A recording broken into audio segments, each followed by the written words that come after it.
ओम शांति। मैं हमेशा ही कहता हूँ कि शिव बाबा से एक बात में मैं ज़्यादा भाग्यशाली हूँ। शिव बाबा को हम लोग नहीं जानते थे, इसलिए उनको आकर के अपना परिचय देना पड़ता था। मुझे अपना परिचय नहीं देना पड़ता है क्योंकि मुझे जानने वाले बहुत हैं। तो इसलिए शिव बाबा से एक बात में मैं ज़्यादा भाग्यशाली हूँ। आप भी मानेंगे। देखो, उन्होंने बहन जी ने कितना अच्छा मेरा परिचय दे दिया, परंतु उन्होंने टॉपिक नहीं बताया। टॉपिक पर बोलना अच्छा होता है। मेरे एक मित्र को मैंने उषा बहन का परिचय दिया। मैंने कहा, उषा बहन जो है ना, कोई भी टॉपिक पर 2 घंटा बोल सकती है। तो मेरे मित्र ने कहा, उसमें क्या बड़ी बात है, मेरी वाइफ तो बिना टॉपिक 4 घंटा बोल सकती है। तो मैंने कहा कि टॉपिक मैं आपको बता दूं।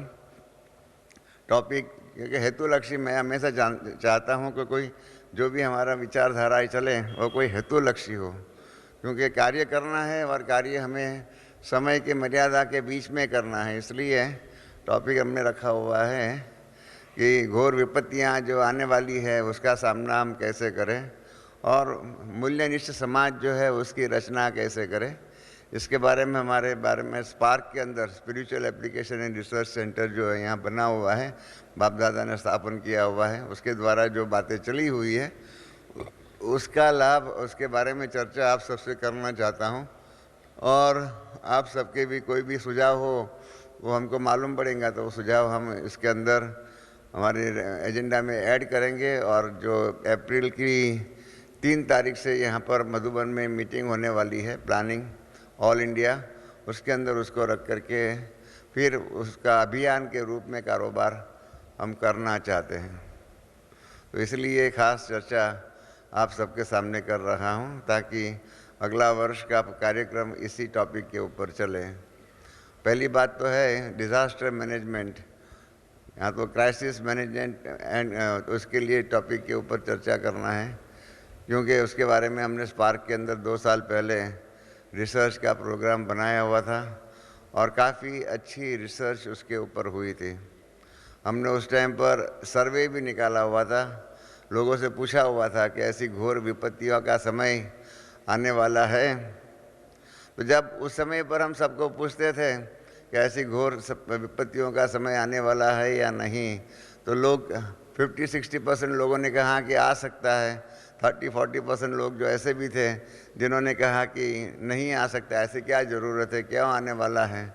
और शास्त्रकार जो है, पढ़े लिखे जो विद्वान जो है, वो तो कहते थे अभी तो कलयुग। आप सब जानते हैं शास्त्रकारों के हिसाब से अभी तो कलयुग बच्चा है, उसको तो और भी 40,000 वर्ष व्यतीत होने का बाकी है। आदि आदि बातें वो कर रहे थे। परंतु आप जानते हैं हमारे विश्वविद्यालय के अंदर विश्वविद्यालय की स्थापना ही किस बात के आधार पर हुई है। बॉम्बे के अंदर ब्रह्मा बाबा रहते थे, समुद्र के नज़दीक में ही बाबुलनाथ का मंदिर है, उसके सामने सदगुरु सदन के अंदर बाबा रहते थे। और शाम को वहाँ समुद्र नज़दीक ही था, वो समुद्र का किनारा जो उसको चौपाटी कहते थे, चौपाटी के समुद्र किनारे घूमने के लिए बाबा जाते थे, पैदल करने के लिए।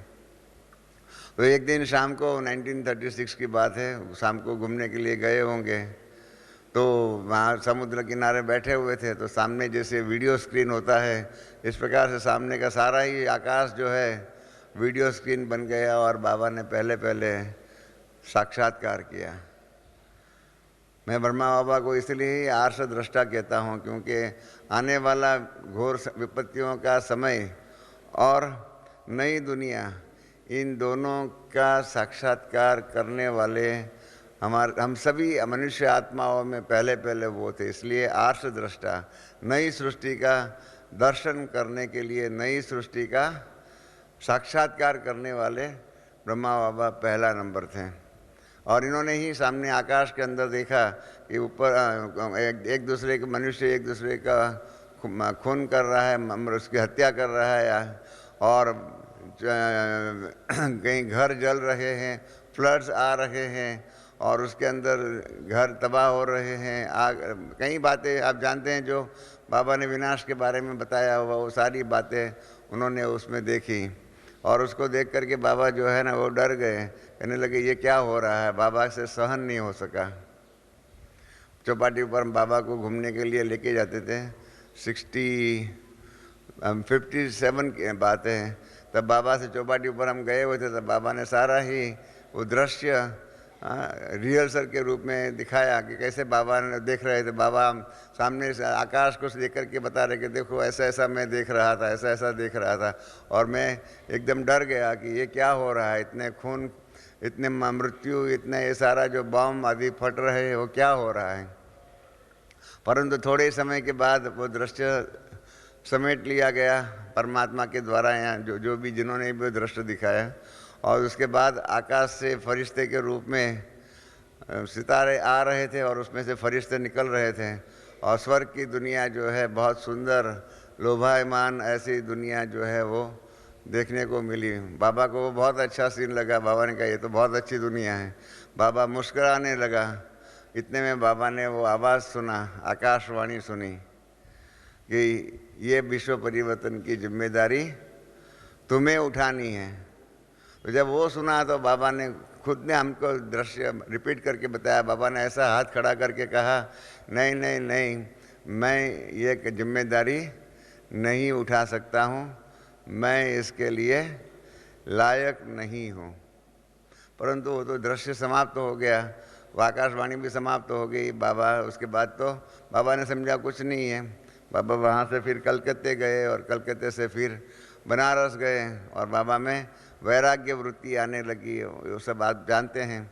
और फिर बाबा ने हैदराबाद में जाकर के अपने जसोदा भवन में क्लास शुरू किया। 10 बाय 10 के कमरे में शुरू में क्लास शुरू हुआ। थोड़े लोग आने लगे, ज़्यादा आ गए तो बीच में बाजू के कमरे की दीवार तोड़ करके 20 बाय 10 का कमरा बना, और दीवार तोड़ की संख्या बढ़ी तो दीवार तोड़नी पड़ी, तो 3 कमरों का एक कमरा 30 बाय 10 का हॉल हो गया। फिर और संख्या बढ़ गई तो जो बंगले जो मकान जो था, बंगला जो था, उसके कंपाउंड में बाबा ने क्लास करना शुरू किया। जिन्होंने दादी प्रकाश मणि का अनुभव सुना होगा उनको मालूम है कि बाबा कैसे कंपाउंड के अंदर क्लास करा रहे थे गीता के ऊपर, और दादी जी वहाँ गए हुए हैं। और दादी प्रकाश मणि ने थोड़े दिन पहले साक्षात्कार किया था श्री कृष्ण का। तो वही श्री कृष्ण जो है जब बाबा के सामने वो गए हैं, कंपाउंड के बाहर से अंदर कंपाउंड में दाखिल हो रहे हैं, और उनके सामने में ही वो श्री कृष्ण के खेलता हुआ आया, गेंद से खेलता खेलता खेलता ब्रह्मा बाबा की तरफ जाने लगा, और ब्रह्मा बाबा के अंदर वो श्री कृष्ण जो है अंतर ध्यान हो गया। और दादी प्रकाश मणि वहाँ बैठी थी और एकदम ध्यान में चली गई। सारा क्लास पूरा हो गया, सब उठ के चले गए और अकेली वहाँ बैठी रही। तो भी ब्रह्मा बाबा उसके नज़दीक में गए हैं और उनको उठाया, बच्ची क्या हो रहा है। ये सारी बात आप हम सब जानते हैं, अब तो सारी दुनिया जानती है। परंतु उस समय पर 1936-37 के अंदर हम सबको कहते थे कि ऐसा विश्व परिवर्तन होने वाला है, तो लोग मानते नहीं थे। कारण कि उस ज़माने में तो राइफल थी, तोपें थी, तोप आदि थे, मतलब इनसे कुछ विश्व पर विनाशक चीज़ें आ सकती है वो मालूम नहीं था। परंतु उसके बाद आप जानते हैं एटम बम्स, हाइड्रोजन बम्स आदि का इन्वेंशन हुआ, और उसके परिणाम रूप लोग मानने लगे।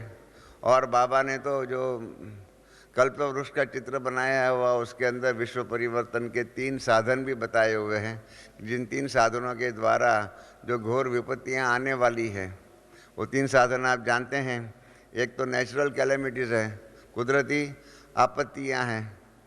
दूसरी है ग्रह युद्ध, कुदरती आपत्तियों में कुदरत का कार्य है, ग्रह युद्ध में मनुष्य जो है उसकी बुद्धि, जैसे रावण के साथ रावण की तमोप्रधान बुद्धि हो जाती है, इसके कारण युद्ध आदि होते रहते हैं, सिविल वॉर जिसके आप कहते हैं, राइट्स आदि जो भी होते हैं, उस प्रकार से गृह युद्ध आदि सिविल वॉर्स होंगे। और तीसरी बात जो है इंटरनेशनल एटॉमिक वॉर, जिसमें प्रकृति और मनुष्य दोनों के मिला जुला सहयोग से ये इंटरनेशनल वॉर होंगी। इस प्रकार से बाबा ने 3 बातों के आधार पर घोर विपत्तियाँ कैसे आने वाली है वो बताया हुआ है। काफ़ी उसके ऊपर हमारे दैवी परिवार में चर्चा भी हुई है। पहले तो जैसे मैंने आपको कहा 2 साल पहले जब हमने सर्वे किया तब लोग नहीं मानते थे, परंतु अभी अभी ये 26 तारीख को जो आप जानते हैं कैसा हुआ, 26 दिसंबर को सुनामी वेव्स जो है, अर्थक्वेक ज़मीन के अंदर हुआ और उसके कारण जो वेव्स जो है, समुद्र की तरंगे जो है इतनी ऊंची ऊंची उछल गई, 150 फीट 200 फीट तक, वहाँ पर जहाँ धरतीकंप हुआ वहाँ तो समुद्र के लहरें 200 फीट 150 फीट इतनी ऊंची तरंगे उछली और वो समुद्र के किनारे तरफ आने लगी। उसकी स्पीड जो है, ओरिजिनल स्पीड तो उसकी जो है वो 700-800 किलोमीटर पर आवर, एक जेट एरोप्लेन चलता है उसी स्पीड से वो सुनामी वेव्स जो है समुद्र किनारे आने लग गए। इतनी प्रचंड शक्ति उस वेव्स के अंदर थी। और आप जानते हैं भारत के भी मद्रास के कनेक्शन में नागापट्टनम आदि जो स्थान जो है तमिलनाडु के, वहाँ पर श्रीलंका में भी त्रिंकोमाली आदि जो जाफना साइड जो है उधर थाईलैंड आदि सब स्थानों पर इसके कारण काफ़ी लोग मर गए। अभी इस महीने के ज्ञानामृत में भी वहाँ पर अपनी एक बहन गई हुई थी अंडमान में अपने परिवार अपने भाइयों के साथ, और वहाँ पर कैसे जो हुआ है उसका सारा वर्णन उन्होंने किया हुआ है। हमारे तमिलनाडु के कनेक्शन के भाई बहनों जब वहाँ गए हुए नागपट्टनम आदि में, उनके द्वारा भी समाचार जो है वो आप सब ने पढ़े हैं। अपने जगह भाई जो है श्रीलंका के, इन्होंने भी वहाँ पर श्रीलंका में जो इसकी ईश्वरीय सेवाएं की हुई है, जो तबाही आदि हुई है, नुकसान हुआ है, उसका वर्णन किया हुआ है। अखबारों में भी बहुत सी बातें आई हैं, जैसे बताया गया कि ये कुदरत की ये जो अर्थक्वेक जो है उसमें कितनी ताकत थी, वो ताकत के बारे में बताया, कुदरत में ताकत कितनी है। इन्होंने बताया कि ये जो भूकंप जो हुआ समुद्र के नीचे और उसके कारण जो पानी जो है समुद्र का इतना उसके अंदर तरंगे जो इतने ऊंची हुई है, उसका कारण यही है कि 1 लाख एटम बॉम्ब्स एक साथ में, अगर एक साथ में ये 1 लाख एटम बॉम्ब जो है उसको उसमें जितनी शक्ति निर्माण होती है, इतनी शक्ति कुदरत के इस आपत्ति के इस भूकंप के अंदर थी। इनसे मालूम पड़ सकता है कि कुदरत कितनी पावरफुल है। कुदरत की शक्ति जो है वो बहुत बहुत गहन है, उसको समझना भी बहुत मुश्किल है।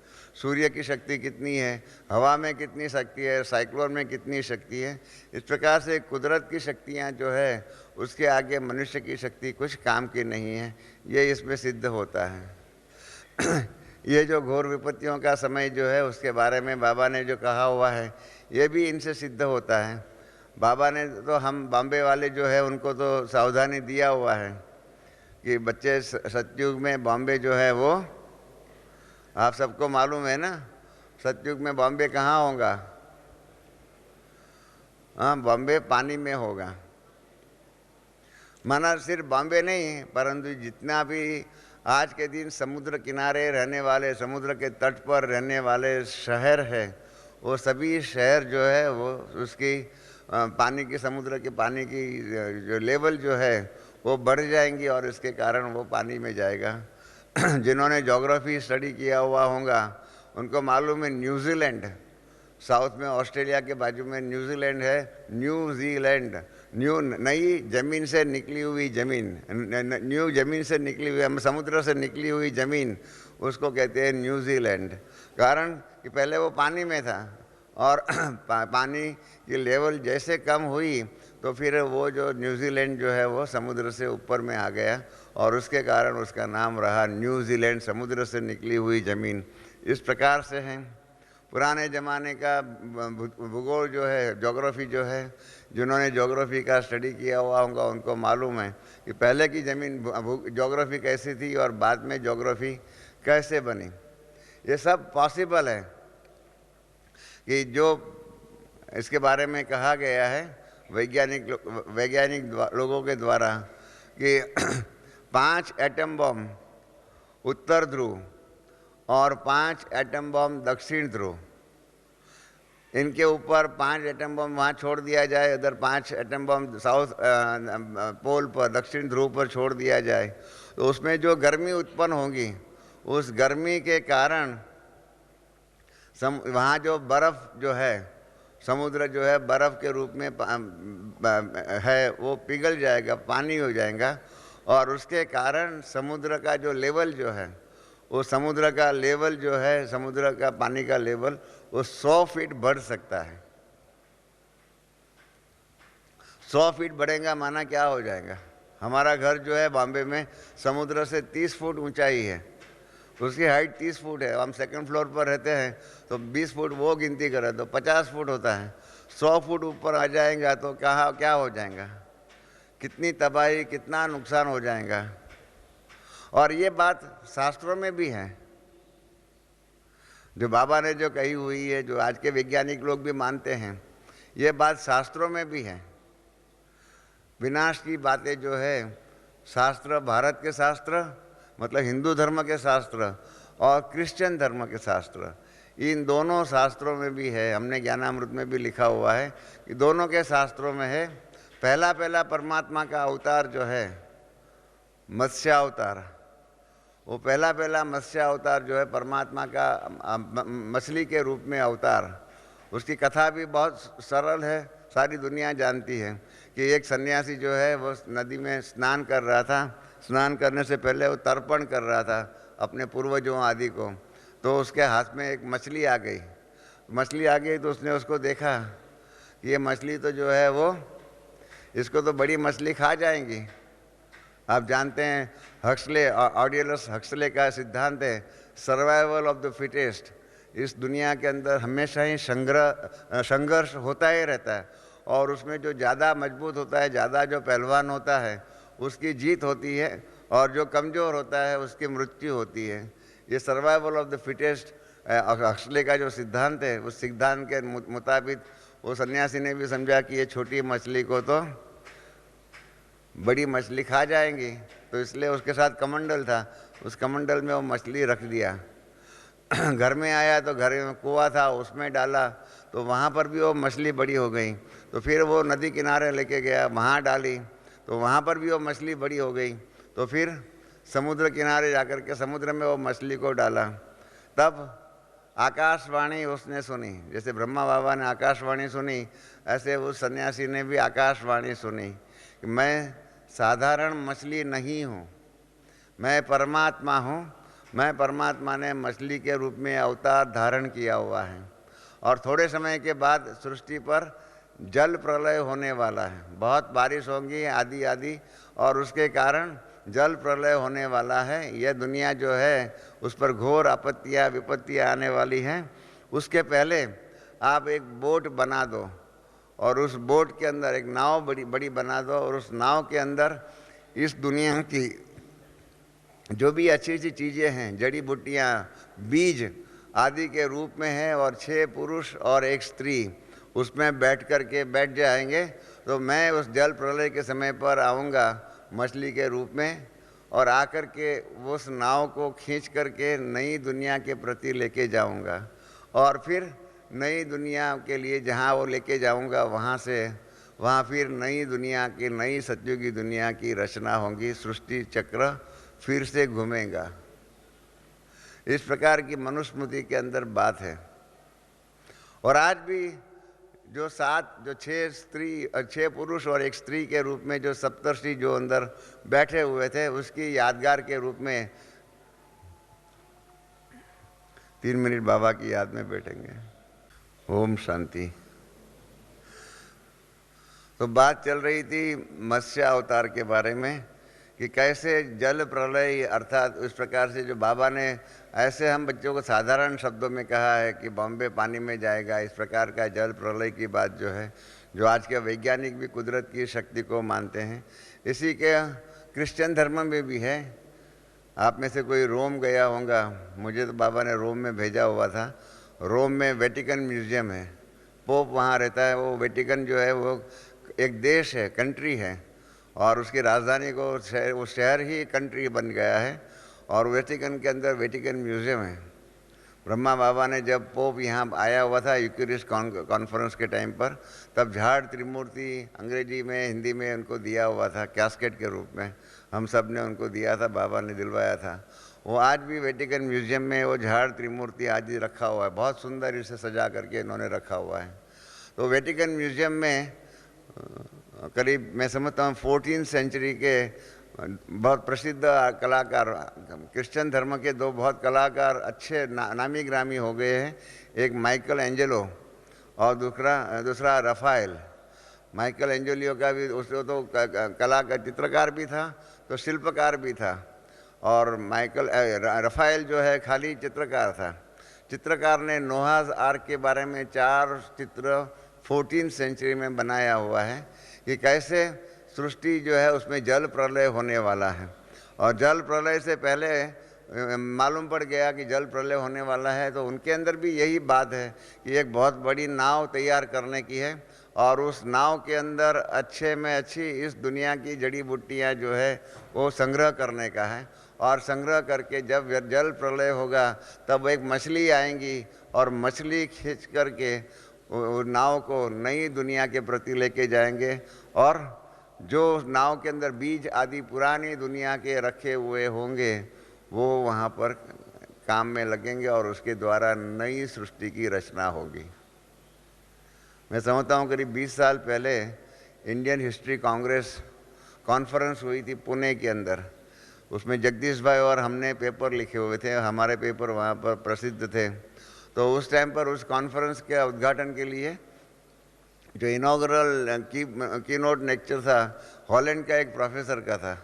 उसका टॉपिक था compare and contrast between Matsyavatar of Hindu religion and Noah's ark of Christianity. बहुत सुंदर उसने पेपर लिखा हुआ था, करीब 1.5 घंटे तक दोनों के बीच में कंपैरिजन कि कैसे शुरू के अंदर फिलॉसफी के अंदर धर्म के नाम पे झगड़े नहीं थे, और कई बातों में फिलॉसफी पैरेलल थी। इस प्रकार की बातें सिद्ध किया था। और बाद में उस प्रोफेसर को हम जगदीश भाई और हम मिले थे, और हमने उनको बताया कि हम ब्रह्मा कुमारी में मानते हैं कि ऐसी घोर विपत्तियां आने वाली हैं। तो उन्होंने कहा कि हाँ जरूर जरूर मैं मानता हूँ। और इन्होंने बहुत सुंदर एक बात कही कि विनाश के बारे में और स्थापना के बारे में हिंदू रिलीजन के अंदर जितना डिटेल्ड चर्चा और डिटेल्ड मार्गदर्शन है इतना और दुनिया के किसी भी धर्म में नहीं है। कारण यही है कि बाबा ने जन्म यहाँ लिया हुआ है, अवतारवाद यहाँ ही हुआ है। अवतारवाद दुनिया के और किसी धर्म में और किसी स्थान में नहीं है। तो कहने का तात्पर्य यही है कि जो जल प्रलय की बातें जो है, कुदरती आपत्तियों की बातें जो है, ये सारी बातें हम बच्चों को बाबा ने बताई हुई है। और इसलिए समय प्रति समय बाबा हम बच्चों को सावधानी भी देते हैं कि बच्चे समय बहुत कम है, और इसलिए ऐसे आने वाले विकट परिस्थितियों के समय के लिए उसका सामना करने की हमारे में ताकत होनी चाहिए। वो बहुत कठिन बात होती है। अभी भी थोड़े दिन पहले ही बाबा ने एक संदेश में हमको भेजा था, संदेश में कहा था कि बहुत दुख भरा समय आने वाला है। उसको सामना करने के लिए हिम्मत चाहिए, अंदर की ताकत चाहिए। हाँ, अभी हमने गीत में तो सुना कि जब परमात्मा हमारे साथ है तो डरने की क्या बात है। परंतु हमारे कई ऐसे बहादुर बहन भाई हैं, ऐसे बहादुर बहन भाई है कि कॉकरोच से भी डरते हैं, कॉकरोच से भी डरते हैं, कहीं चूहे से भी डरते हैं। अब जो कॉकरोच से डरने वाले, चूहे से डरने वाले, वो फिर उस टाइम पर विनाश के समय पर क्या करेंगे। हमारे घर में हमारी बड़ी बहन डॉक्टर है। हमारे ही दैवी परिवार के एक व्यक्ति आई थी, उनको हमारी बहन इंजेक्शन दे रही थी, तो उसके साथ में एक दूसरा भाई आया हुआ था। तो हमारी बहन ने जब वो इंजेक्शन दे रही थी तो वो जो साथ में आया हुआ भाई जो था ना, वो एकदम गिर गया और बेहोश हो गया। तो हम सब ने उसको उठाया किया तो कहा कि मेरे से किसी को कोई इंजेक्शन देते हैं ना, वो भी देखा नहीं जाता है। अब जो और किसी को इंजेक्शन दे रहा है वो भी नहीं देख सकता है, तो विनाश को कैसे देख सकेंगे। अंदर की शक्ति चाहिए, आत्मा बल चाहिए, तब विनाश की परिस्थितियों का सामना कर सकेंगे। और हमें तो विनाश की बातें मालूम हैं, इसलिए हमने स्पार्क के अंदर ये भी सोचा हुआ है कि विनाश के समय की ईश्वरीय सेवाएं क्या हो सकती है। सिर्फ विनाश होने वाला है, विनाश होने वाला है, इन बातों से क्या होगा, परंतु उसकी तैयारियां अब से करनी पड़ेंगी, क्योंकि विनाश के समय तो तैयारियां हो नहीं सकेंगी। हमारे पास आज जितने भी ईश्वरीय सेवा के साधन हैं, आप सब यहाँ जानते हैं हमारे पास कितने ईश्वरीय सेवा के साधन हैं। वो जितने भी साधन हैं वो सभी शांति समय की ईश्वरीय सेवा के साधन हैं। वो कोई भी अशांति के समय पर ऐसी घोर आपत्तियाँ आएंगे, उस समय पर ईश्वरीय सेवा करने के साधन हमारे पास नहीं है। जैसे हमारे पास मोटर कार आदि जो भी है वो तो ज़मीन पर चल सकती है, समुद्र में चलना हो तो उनके लिए वाहन अलग चाहिए। उसी प्रकार से शांति समय की सेवा के साधन और अशांति समय की सेवा के साधन में ज़मीन आसमान का फर्क है। वो अशांति समय की सेवा के साधन क्या हो सकते हैं, उसका निर्माण करना और उसी बातों को अभी से सीख करके तैयार रहेंगे, तब ऐसे अशांति के समय पर हम तैयार हो गए। जब से पहली प्रदर्शनी हुई है, आप जानते हैं बॉम्बे के अंदर, हम बॉम्बे वालों ने पहली प्रदर्शनी की थी 64 में, 22 दिसंबर 64 में। पहले दिन से ही उसमें हमारे सभी गाइड्स पहले दिन से वो सबको बता रहे थे। हमने गाइड्स को ट्रेनिंग दिया था। उसमें एक बाजू विनाश का दृश्य है, कलयुग का दृश्य है, और दूसरी बाजू सतयुग का दुनिया का दृश्य है। और एक पिक्चर में विनाश का दृश्य जो बाबा ने देखा था वो उसमें पेंट किया हुआ था। हमारे सभी गाइड्स जो भी उधर प्रदर्शनी देखने के लिए आते थे उन सबको कहते थे कि अभी ये चित्र जो है विनाश का, ये घोर सब आपत्तियों का आप चित्र के रूप में देख रहे हैं, ऐसा समय आएगा कि यही चित्र चरित्र के रूप में आपके सामने सन्मुख में स्थूल रूप में आ जाएगा। आपको परमात्मा का हम ये संदेश दे रहे हैं कि ऐसा घोर विपत्ति का समय, विनाश का समय आने वाला है, उसकी तैयारियां अभी से करो। और सबको ये कह रहे थे, हमारे सभी गाइड्स उस टाइम पर समझा रहे थे कि आप, हम जानते हैं आप हमारे अभी काम बातें सुन करके एक कान से दूसरे कान से निकाल देंगे, परंतु आप हमारा नाम याद रखिए।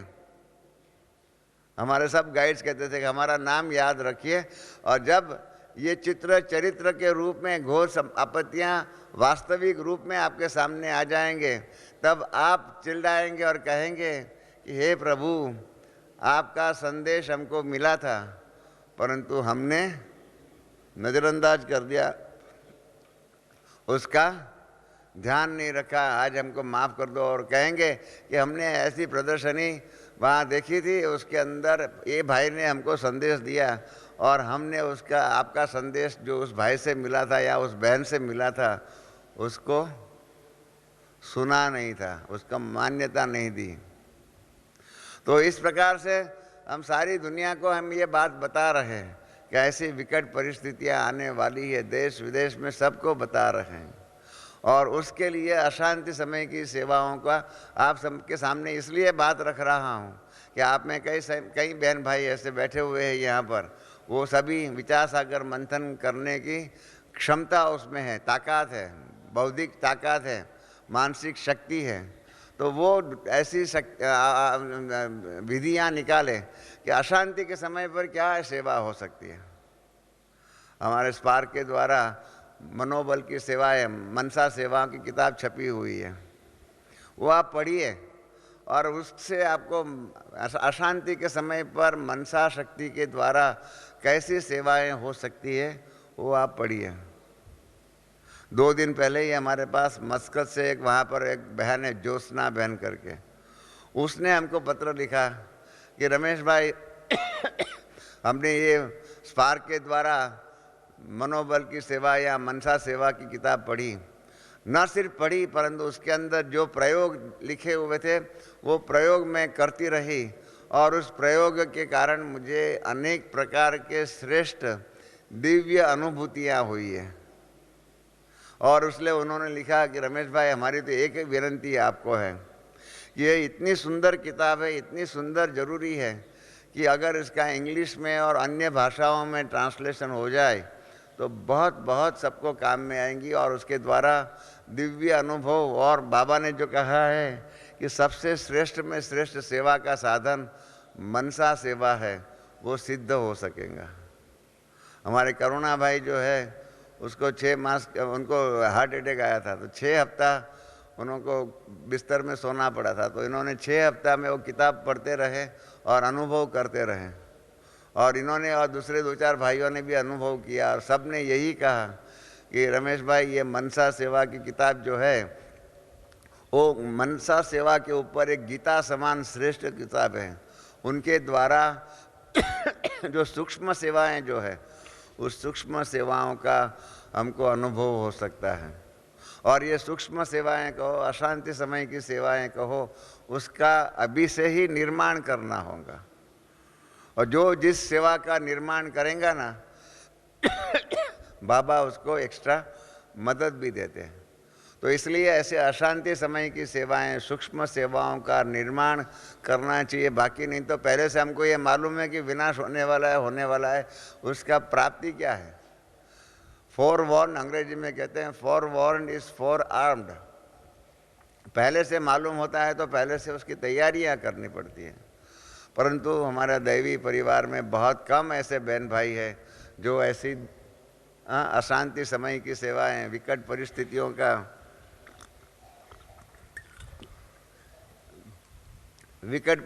का सामना करने के लिए तैयार है। और अचानक हो जाएगा, अचानक के समय पर क्या होगा। दूसरी सावधानी हमें ये रखने की है कि सतयुग की आदि से हम आवे, वो भी हमें मालूम करना पड़ेगा। सतयुग तो आ जाएगा, हम पहले से नहीं होंगे तो क्या फ़ायदा।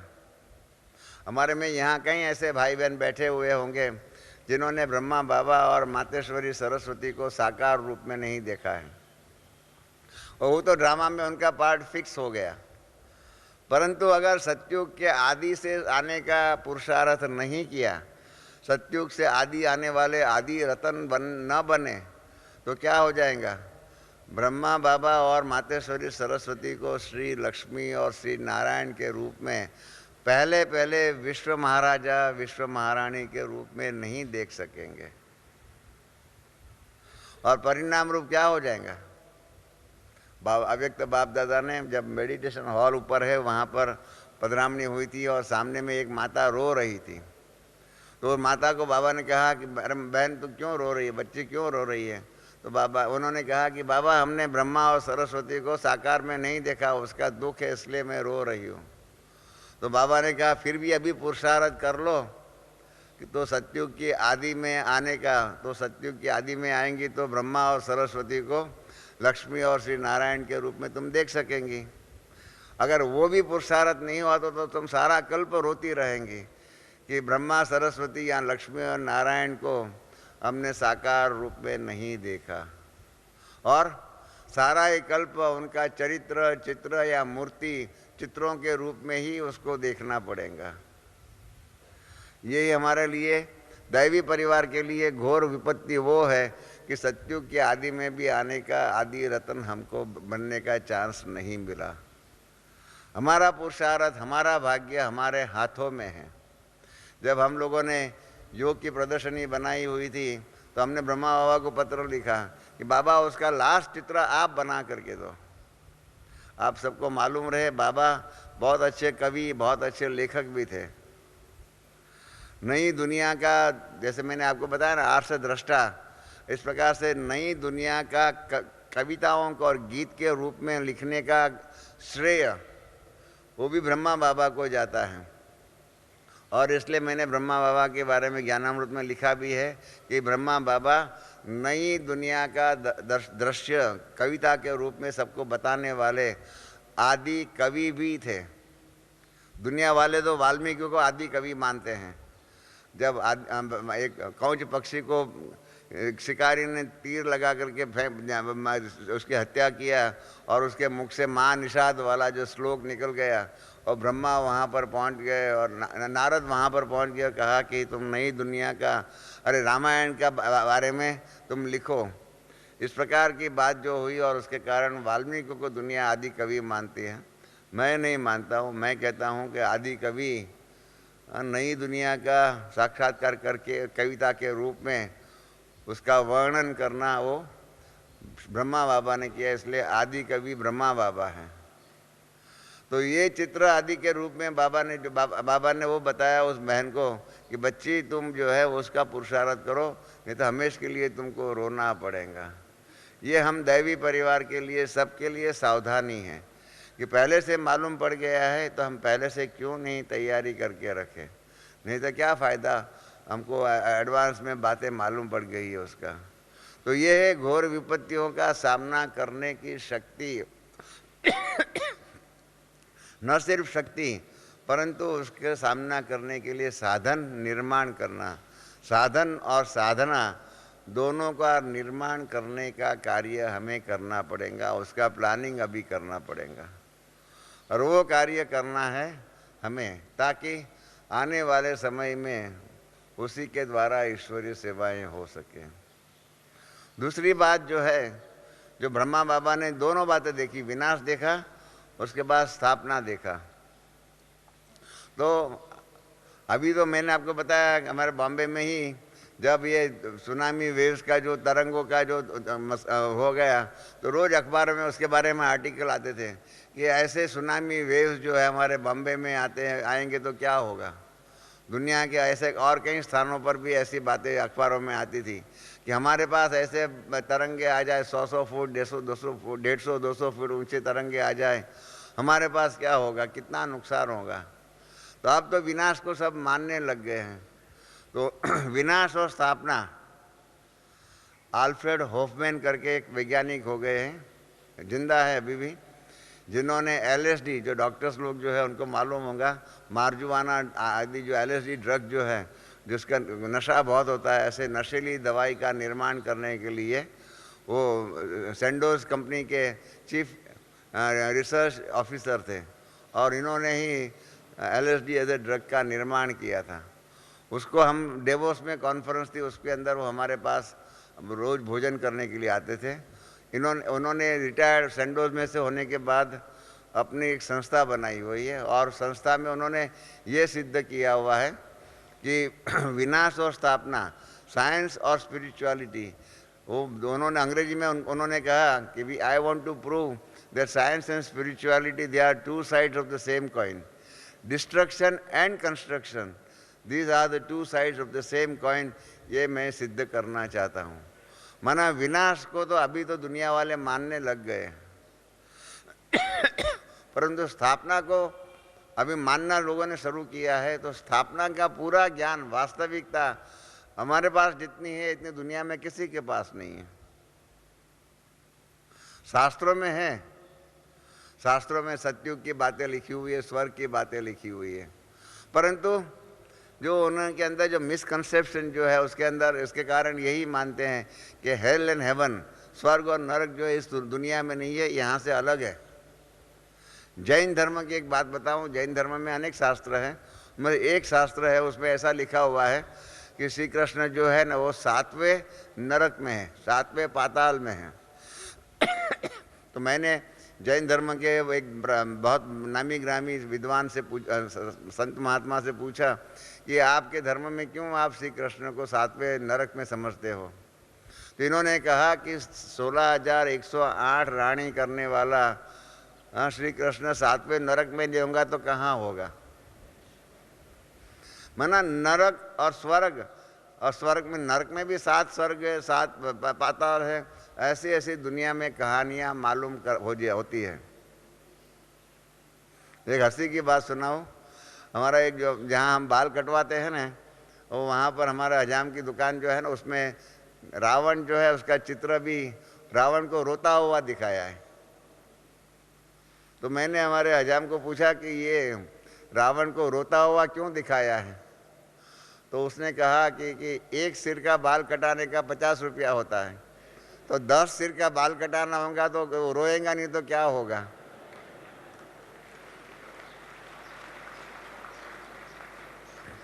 तो उसी प्रकार से मैं हंसी में कह रहा हूँ कि एक स्त्री को साथ में रहने वाला पति कई बार समझता है मैं नरक में हूँ, तो 16,150 रानी करने वाला का क्या हाल होगा बेचारे का। तो ऐसे अलग धर्मों में, अलग अलग धर्मों में अलग अलग बातें हैं। मैंने आपको अभी बताया इंडियन हिस्ट्री कांग्रेस में हम और जगदीश भाई गए हुए थे, तो वहाँ पर भी 4 सेक्शन थे, प्री हिस्टोरिक, हिस्टोरिक, फिर गुप्ता पीरियड, मराठा पीरियड और अंग्रेजों का पीरियड। इस प्रकार से 4 सेक्शन में था। तो हम लोग प्री हिस्टोरिक में बैठे हुए थे। हमारा पेपर भी, जो हम दोनों का पेपर था, वो प्री हिस्टोरिक पीरियड में था।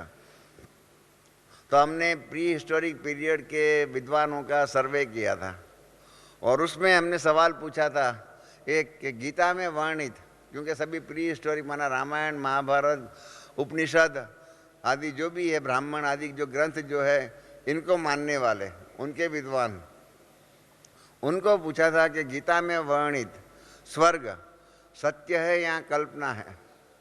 जिन्होंने गीता पढ़ी होंगी उनको मालूम है, गीता में पहले अध्याय में भी स्वर्ग के बारे में रेफरेंस है, दूसरे अध्याय में भी है, 9वें अध्याय में भी है, और भी कई जगह पर है। अनेक गीताओं में रेफरेंसेस है।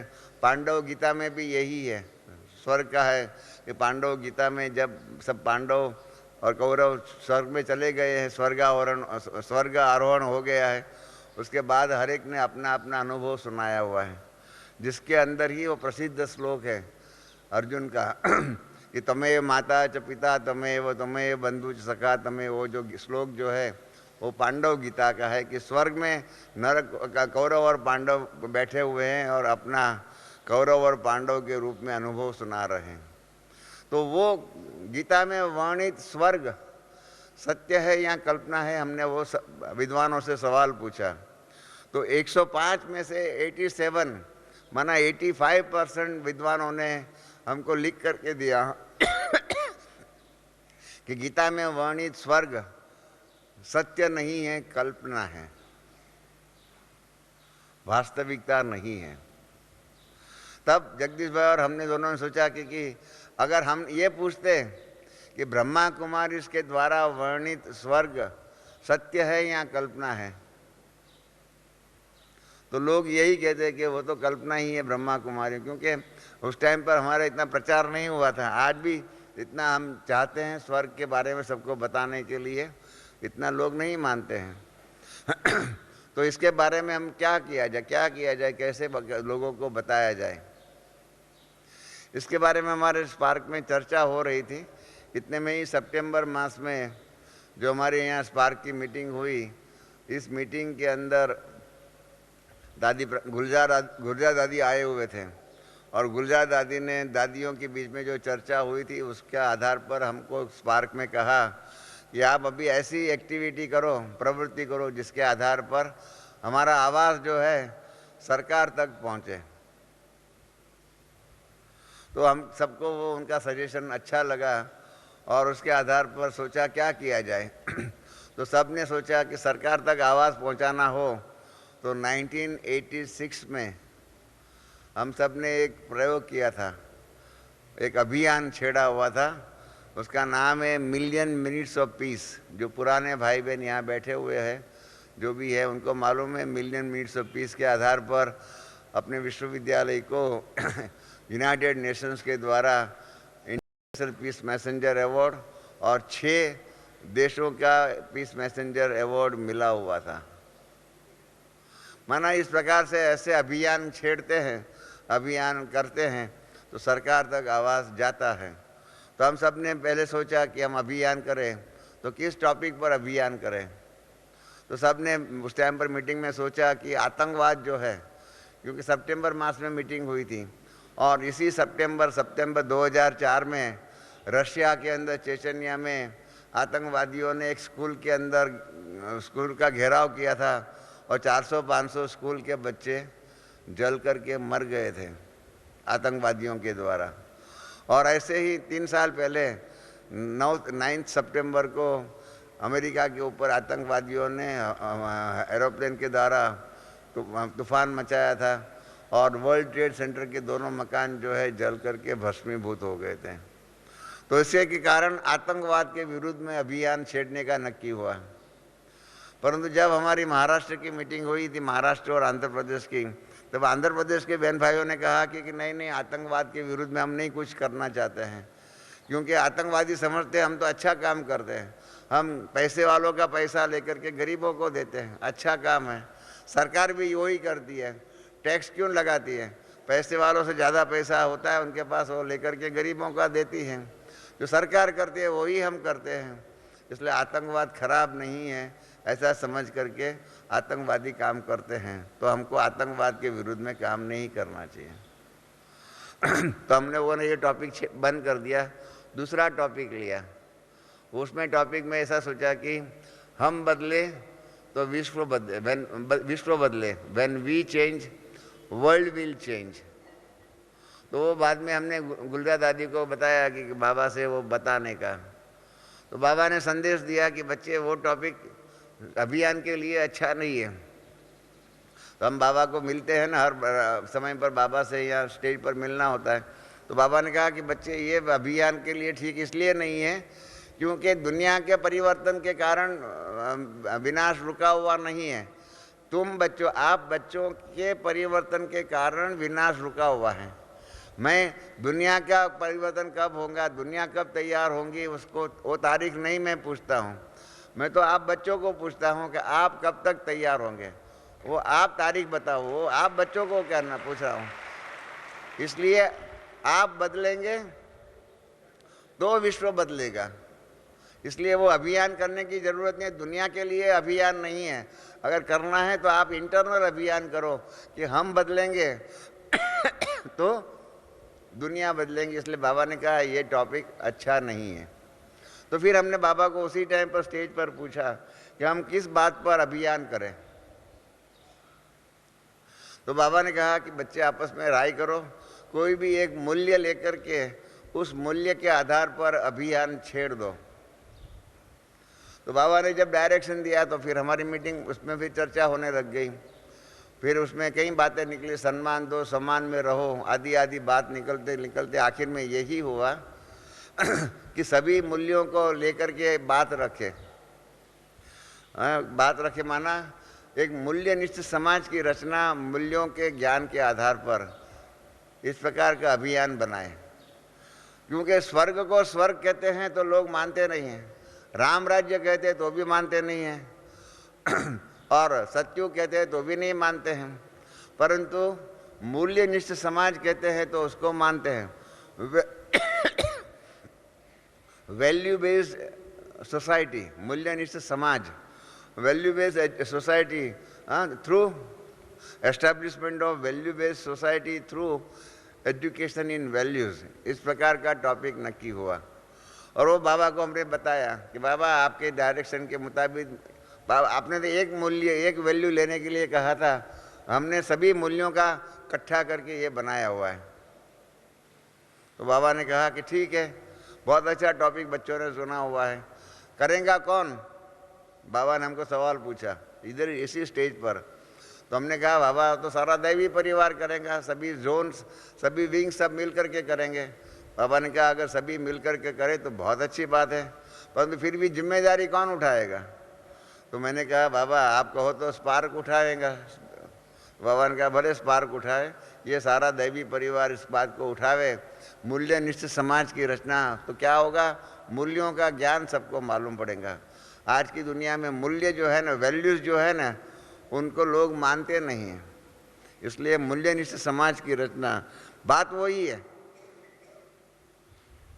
सत्युग कहो, राम राज्य कहो, स्वर्ग कहो या मूल्यनिष्ठ समाज कहो, बात वही है, परंतु क्या है उसमें भावनाएं समाई हुई है।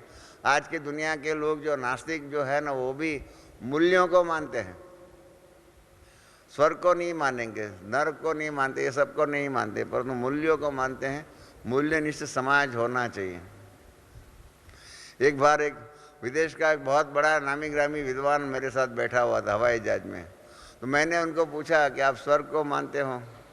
तो कहता नहीं मानता हूँ। हमने कहा नरक को मानते? का नहीं मानता हूँ। आखिर में एक बात हमने पूछा कि आप मानते हो कि क्रिमिनल आई और सिविल आई। आप जानते हैं आंखें जो है ना वो मतलब सिविल आई या क्रिमिनल आई। हाँ, तो उन्होंने कहा वो मैं मानता हूँ। तो मैंने कहा बस बात तो वही है, सतयुग में क्या होगा, हमारी आंखें जो है ना सिविल होंगी, धोखा नहीं देंगी, अपवित्र नहीं होंगी। और आज की दुनिया में क्या हो गया है, सबकी आंखें जो है, निगाहें जो है वो क्रिमिनल बन गई है। तो बात वही होती है, परंतु समझाने में फ़र्क करना पड़ता है। तो इसलिए उस भाई को हमने फिर सिविल आई और क्रिमिनल आई के बीच में फ़र्क क्या है वो बताया। और बताते बताते हमने स्वर्ग भी बताया, नर्क भी बताया, सब कुछ। 4 घंटा साथ में थे हवाई जहाज में और सब कुछ मानने लग गया। बात वही होती है, परंतु कैसे हम दुनिया वालों को समझाएं उस प्रकार से है। तो उस प्रकार से बाबा ने भी ये छुट्टी दिया। तो इस वर्ष हमारी जो अभी फरवरी मास में जो मीटिंग हुई थी स्पार्क की, उसके अंदर इसी के बात के ऊपर नक्की हुआ कि ऐसे मूल्यनिष्ठ समाज की रचना के बारे में सबको बताया जाए, अभियान किया जाए, ताकि हमारा एंड प्रोडक्ट जो है, जो हमारा साध्य है, आप जानते हैं 3 बातें हैं, साधन, साधना और साध्य। तो साध्य जो है सत्युग की दैवी सृष्टि की रचना करना है और उसमें हम शुरू से आए, ये हमारा लक्ष्य है। और बाबा ने कहा है लक्ष्य तब होगा सिद्ध जब लक्षण ऐसे हो।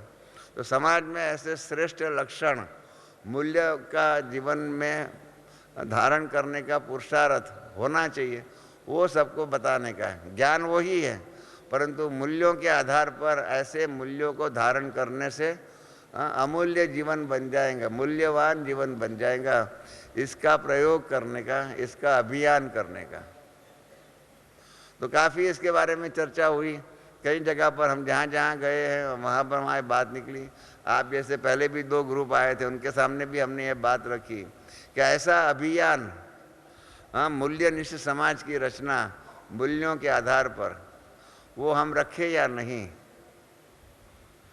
मूल्यों का, जैसे ब्रह्मा बाबा की बात बताऊं, बाबा के सामने बाबा ने एक बार कहा था कि बच्चे, प्रेम की, स्नेह की शक्ति बहुत है और प्रेम से कुछ भी करना चाहो कर सकते हो, सामने वालों से करा सकते हो।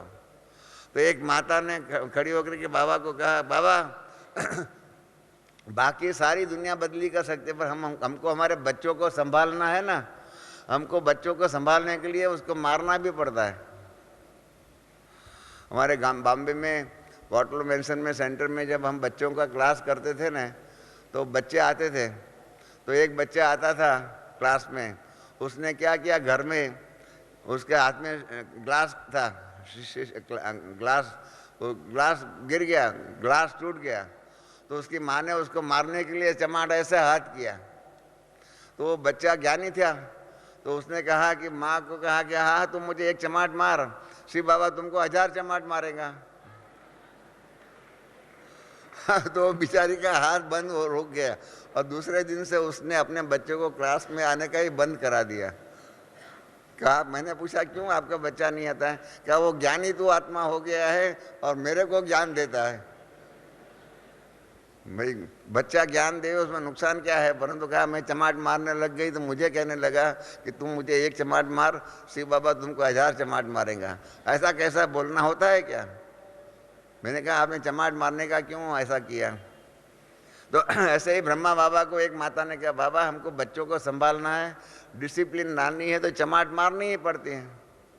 तो बाबा ने कहा कि तुम्हारा प्रेम की शक्ति में अभी तक विश्वास नहीं है, तुम अभी तक समझती हैं कि चमाट रूपी हिंसा के द्वारा ही समाज श्रेष्ठ हो सकता है, इसलिए तुम बच्चा चमाट मारेंगे तो अच्छा होगा, वो तुम्हारे में विश्वास है। तुम्हारा मैं प्रेम की शक्ति, प्रेम की जब मूल्य जो है उसमें तुम्हारा दृढ़ विश्वास नहीं है। बाबा ने भी लौकिक बच्चे पालन किए हैं। आप जानते हैं बाबा को भी 3 बच्चियाँ, हमारी दादी निर्मल शांता आदि 3 बच्चियाँ और 2 बच्चे थे। बाबा ने कहा मैंने लौकिक में और अलौकिक में भी 500-700 बच्चे थे, कभी भी क्रोध के द्वारा आदि के द्वारा मैंने बच्चों को संभाला नहीं है, मैंने प्रेम की शक्ति के द्वारा।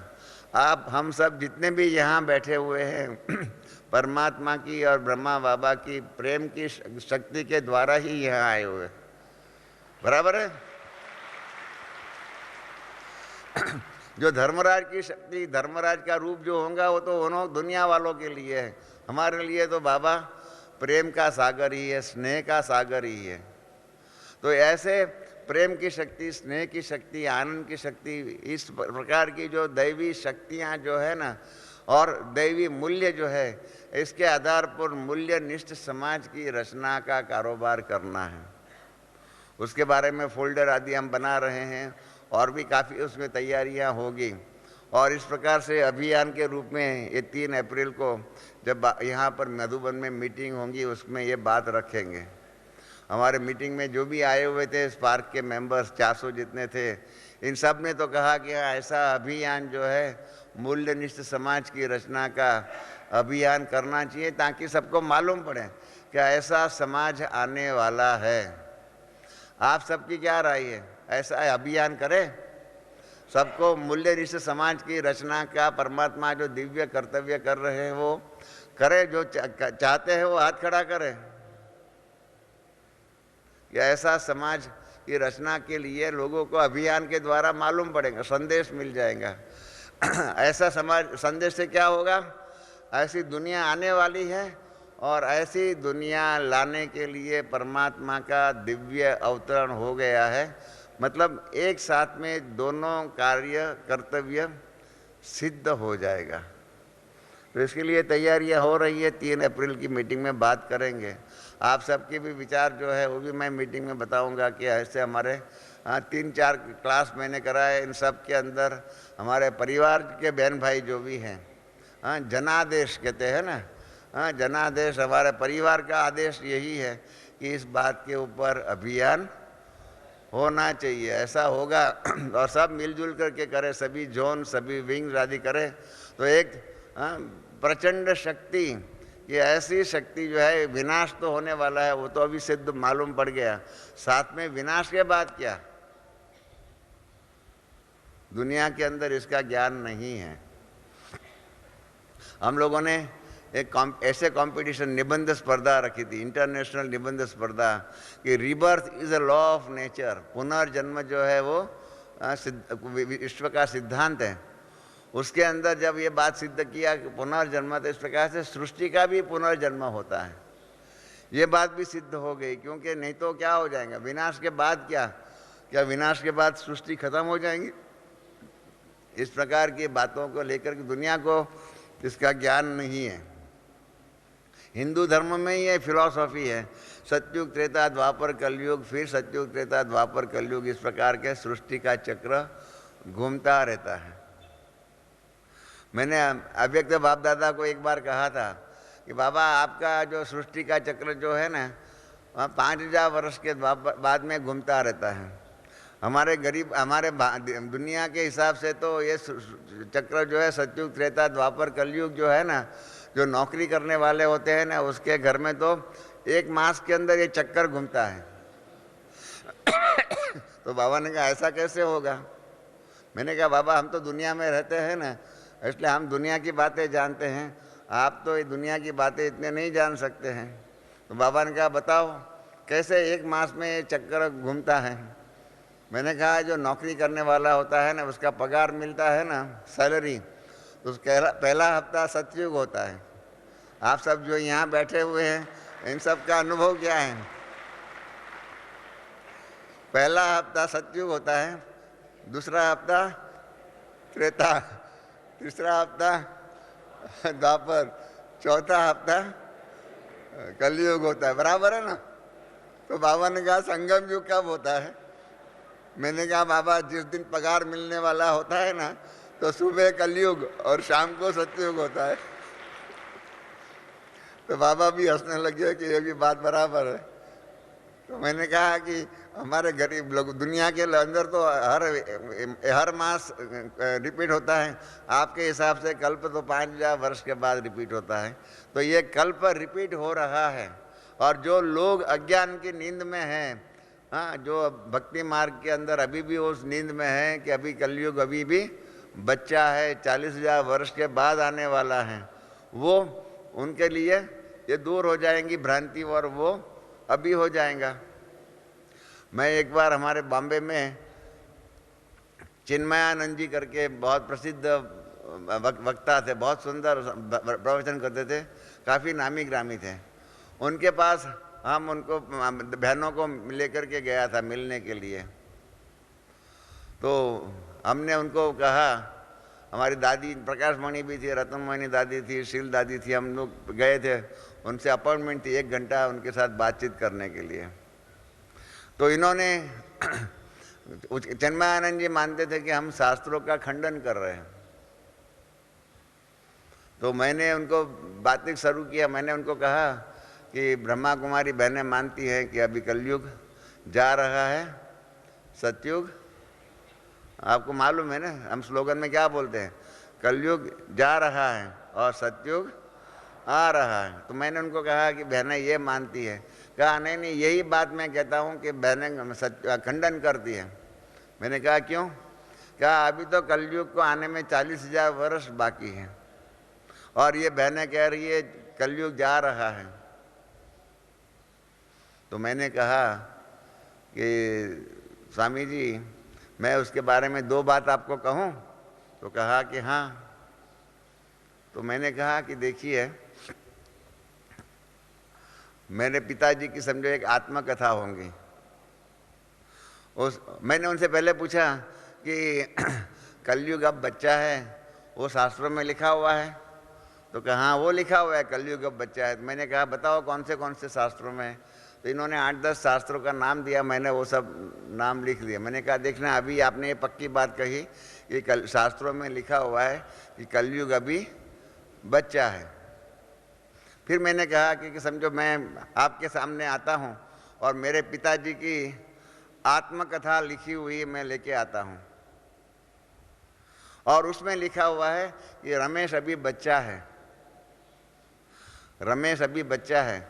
और मैं आपको कहूँ कि ये मेरे पिताजी की किताब जो है ना, सतयुग की आदि से चली आई हुई है। तो आप मानेंगे? तो कहा नहीं मानूंगा। मैंने कहा क्यों? तो कहा कि उसमें लिखा हुआ है कि रमेश अभी बच्चा है। माना आपके पिताजी ने जब आप बच्चे थे तब लिखी थी, उसके पहले नहीं थी, हजारों वर्ष पहले नहीं लिखी थी। जब आप बच्चे थे तब वो लिखी गई है। तो मैंने कहा स्वामी जी, आपने अभी इतने 10 शास्त्रों का नाम दिया, उसमें लिखा हुआ है कलयुग अब बच्चा है। इसका अर्थ यही हो गया कि जब कलयुग बच्चा था उस समय पर, तब वो शास्त्र लिखे गए। और आप तो कहते हैं कि शास्त्र जो है ना वो अपौरुष है, हजारों वर्ष लाखों वर्ष पहले लिखे गए, वो हम कैसे माने? तो बेचारे वो चुप हो गए, कहने लगे ये तो बात सोचने जैसी है। क्योंकि शास्त्रकार मानते हैं कि शास्त्र जो है ना वो लाखों वर्ष पहले लिखा गया, अपौरुष है, आदि आदि आप जानते हैं जिन्होंने भक्ति किया है, शास्त्र पढ़े हैं। फिर हमने दूसरी बात कही कि जब मेरे पिताजी ने वो किताब लिखी तब मैं बच्चा था। अब मैं कहूँ कि वही मैं रमेश हूँ तो आप मानेंगे या आप कहेंगे नहीं मेरे सामने तो बच्चा जो रमेश था वही चाहिए? कहा नहीं मैं आपको मानूंगा, आप वही रमेश है। मैंने कहा क्यों? तो कहा जब किताब आपके पिताजी ने वो आत्मकथा लिखी तब आप बच्चे थे। वो तो उस टाइम पर बच्चे थे, बाद में तो कहीं समय बीत गया तो आप बच्चे से बड़े हो गए। तो मैंने कहा वही बात हम भी कहते हैं कि जब शास्त्र लिखे गए तब कलयुग बच्चा था। वो कल तो लिखे नहीं गए थे, जब लिखे गए तब कलयुग था। बाद में इतने साल बीत गए, चलो हम बहनों जो मानते हैं कलयुग खत्म होने वाला है, वो न मानते हुए आप इतना तो मानेंगे अभी कलयुग बच्चा नहीं है, बूढ़ा हुआ है। कहने लगे कि हाँ ये बात सही है, कलयुग अभी शायद बूढ़ा हुआ होगा। कहने का तात्पर्य यही है कि लोगों में जो ये भ्रांति हैं, कलयुग अभी 40,000 वर्ष होने वाला है। मैंने अभी 2 ज्ञानामृत के पहले के ज्ञानामृत में कलयुग माना जो कलयुग में जो अवतार होने वाला है ना, कल की अवतार के बारे में किताबें लिखी हुई जो है उसका रेफरेंसेस दिया हुआ है। और 3-4 रेफरेंसेस के अंदर ये है कि कल की अवतार विनाश के निमित्त जो कल्कि अवतार है उसका अवतरण हो चुका है, कहाँ हो चुका है, वो सारी बातें उस किताब में लिखी हुई, वो सारा ही हमने रेफरेंस दिया हुआ है। तो कल्कि अवतार के रूप में विनाश करने के लिए परमात्मा का 10वां अवतार हो चुका है, ऐसा लोग मानते हैं। तो हमने जो अभी इस मास के ज्ञानामृत में जो आप छप गया है उसमें लिखा हुआ है कि परमात्मा के 10 ही अवतार एक ही समय के अवतार के विभिन्न रूप के द्वारा बताई हुई बातें हैं, और उसके अंदर कल्कि अवतार मानिए मत्स्य अवतार है, वराह अवतार है, कुर्मा अवतार है, आदि आदि 10 ही अवतार जो है उसका पूरा ही रेफरेंस दिया हुआ है। एक खाली बौद्ध धर्म के बारे में, गौतम बुद्ध के बारे में नहीं दिया हुआ है, क्योंकि हिंदू धर्म मानता है कि बौद्ध परमात्मा का अवतार है, और बौद्ध ने खुद ने कहा है कि मतलब बौद्ध का सारनाथ ने उसको पूछा है, सारनाथ ने उनका पट्ट शिष्य था, उसने बौद्ध को पूछा, गौतम बुद्ध को, कि आपने भगवान के बारे में कुछ नहीं बताया हुआ है, तो क्या भगवान है या नहीं? तो उसका जवाब है, बौद्ध धर्म के शास्त्रों में लिखा हुआ है, वो जवाब है। बौद्ध ने कहा कि इस दुनिया में दुख, अशांति, करुणा आदि इतना है कि उसको दूर करने में, उसके बारे में पुरुषार्थ करने के कारण मुझे परमात्मा है या नहीं उसके ऊपर सोचने की फुर्सत ही नहीं है। परमात्मा का अवतार होते हुए भी परमात्मा के अस्तित्व के बारे में जो सोच नहीं सकता है उसको हम परमात्मा कैसे माने? अभी अभी मैं हैदराबाद में था, विपासना जो जानते होंगे बॉम्बे में इगतपुरी के नज़दीक में बौद्ध धर्म के आधार पर विपासना की ट्रेनिंग सबको दे रहे हैं। वो विपासना के मुख्य जो संचालक जो है उनका भतीजा मिले, वहाँ हैदराबाद में मिला था। मैंने उनसे स्पेसिफिकली ये सवाल पूछा कि विपासना अर्थात बौद्ध धर्म के हिसाब से गौतम बुद्ध को आप परमात्मा का अवतार मानते हैं क्या? विपासना वाले और बौद्ध धर्म वाले बुद्ध को परमात्मा का अवतार नहीं मानते हैं, और इन्होंने कई बातें डिटेल में कही। अभी टाइम नहीं है इसलिए मैं आपके साथ बात नहीं करता हूँ, परंतु बौद्ध धर्म का परमात्मा का बुद्ध के रूप में अवतार को अवतार लोग बौद्ध धर्म भी नहीं मानता है, उसको हिंदू धर्म वालों ने कह दिया कि यह परमात्मा का अवतार था। इनके सिवाय बाकी सभी अवतार के बारे में परमात्मा के एक ही अवतार में सागरी अवतार की बातें हैं। बौद्ध धर्म में भी अहिंसा परमो धर्म है, उसके बारे में सारा ही धर्म उसी के आधार पर है। और बाबा भी बताते हैं कि शांति स्वधर्म और अहिंसा परम धर्म है, उसकी स्थापना बाबा करते हैं। शांति स्वधर्म दुनिया इंटरनेशनल बन सकती है क्योंकि सारी दुनिया शांति चाहती है। परमात्मा कोई हिंदू धर्म, मुसलमान धर्म ऐसे धर्मों के साथ में नहीं कनेक्शन में है, परंतु शांति स्वधर्म और अहिंसा परम धर्म इसकी स्थापना करते हैं। ये है बड़े में बड़े मूल्य, इसकी रचना करते हैं, इसकी साधना कराते हैं, और ऐसी दुनिया जहाँ शांति स्वधर्म और अहिंसा परम धर्म इस प्रकार के मूल्यवान समाज की रचना कर रहे हैं। ये बात हमको दुनिया वालों को बतानी है, ऐसे अभियान करने हैं। इस प्रकार से ऐसे मूल्यों का ज्ञान सबको देंगे तो क्या हो जाएगा। एक सिंपल मिसाल हमारी स्पार्क की मीटिंग में भी हमने सबको दिया कि महात्मा गांधी है, इन्होंने एक मूल्य की समाज में क्रांति लाई। वो जब साउथ अफ्रीका में वकील थे तब उन्होंने वहाँ पर नक्की किया एक दिन कि मैं कल से कोर्ट में सत्य ही बोलूँगा। सत्य का मूल्य का आग्रह उन्होंने कर दिया, और इसलिए उन्होंने अपने सभी जो भी क्लाइंट थे उनको बोल दिया कि मैं कोर्ट में सच के सिवाय कुछ नहीं बोलूँगा। तो कई लोग तो डर के चले गए और बाकी कई लोग चालू रहे और इतने तक महात्मा गांधी की प्रसिद्धि वहाँ पर हो गई कि अंग्रेज जज भी जो है वो जज भी कहते थे कि अगर महात्मा M.K. गांधी, मोहनलाल करमचंद गांधी उसका उस नाम था लौकिक नाम, जैसे बाबा का कृपलानी है लेखराज कृपलानी है, इस प्रकार से तो अगर M.K. गांधी ने ये कहा है तो सच है, इस सच के सिवाय कुछ नहीं हो सकता है। इतना विश्वास उनकी सत्यता की शक्ति के पर था। और उसके बाद वहाँ से हिंदुस्तान में आए हैं और सत्य की शक्ति के आधार पर भारत को आज़ाद करने का कारोबार शुरू किया। सत्याग्रह, अनफॉर्चुनेटली सत्याग्रह का अंग्रेज लोगों ने गलत ट्रांसलेशन किया। सत्याग्रह माना नॉन कोऑपरेशन, वास्तव में वो नहीं। सत्याग्रह माना सत्य का आग्रह रखना, सत्य की शक्ति का आग्रह, और सत्य की शक्ति के द्वारा भारत को उन्होंने आज़ादी दिलाई। एक मूल्य के द्वारा कितनी क्रांति हो सकती है, वो एक लौकिक रूप में महात्मा गांधी के सत्याग्रह और सत्य के प्रयोग के आधार पर। महात्मा गांधी ने अपनी आत्मकथा जो लिखी है उसका नाम भी रखा है सत्य के प्रयोग।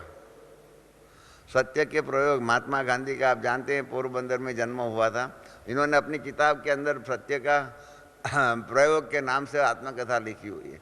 तो एक शक्ति के आराधना के द्वारा भारत आज़ाद हुआ और उस एक मूल्य का बहुमान करने वाले महात्मा गांधी को आज भारत राष्ट्रपिता के रूप में याद करता है। हमारा राष्ट्रपिता मालूम है ना, राष्ट्रपिता कहते हैं। कारण क्या है? भारत को आज़ाद कराया किस शक्ति के आधार पर? सत्य की शक्ति, सत्य रूपी मूल्य की शक्ति, सत्याग्रह के आधार पर भारत को आज़ाद किया। तो एक मूल्य में इतनी ताकत है तो सभी मूल्य इकट्ठा होकर के कारोबार करें तो क्या सत्युग इस दुनिया नहीं आ सकती है? आप सोचिए उसके ऊपर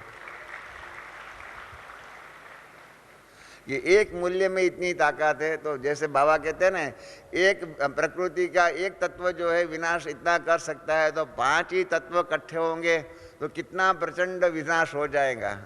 उसी प्रकार से मैं आपसे कह रहा हूँ कि एक मूल्य, सत्य के मूल्य के आधार पर भारत आज़ाद हो गया तो सभी मूल्यों का सहयोग के द्वारा क्या श्रेष्ठ समाज की रचना नहीं हो सकती है? इसलिए हमको सभी मूल्यों के आधार पर दुनिया के सामने ये बात प्रत्यक्ष करने की है।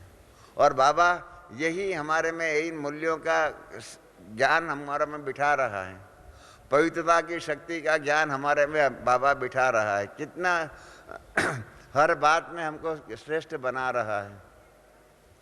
तो इसीलिए इसके ऊपर आप सब सोचना, जिनके पास भी यहाँ बैठे हुए उनके विचार हो हमसे बताना। हमको लिख कर किया तो हमारे स्पार्क ऑफिस में भी दे देंगे। तो 3 अप्रैल से जो होने वाला है मीटिंग का कारोबार, उसके अंदर ये बात रखेंगे।